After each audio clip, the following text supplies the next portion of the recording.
Let me show you this amazing 3-bed, 1.5 bath home in South Oklahoma City that's been renovated to be pretty cute.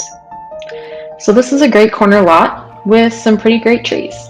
Going inside, we have an extra large living room, but really the second part is a bonus room that was made out of one of the spots in the garage. So you can use it for whatever you want. Then this kitchen is so fun because it's actually really open to the living room, which you don't find in a lot of houses. In the garage, you can see where your washer and dryer will go. And then all the bedrooms are down one hallway, and there are 2 large closets in the hallway. This is what all 3 of the bedrooms look like. And then here's the hall bath with some extra storage on the outside. The hall bath has a shower tub combo.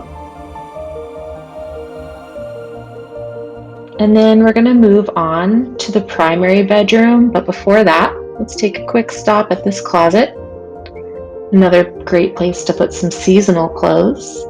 This is the primary bedroom, and it includes this half bath. And then going outside, this is the side yard, and you can see that there's really a lot of space on this property. Contact me with more questions. My info is in the description below.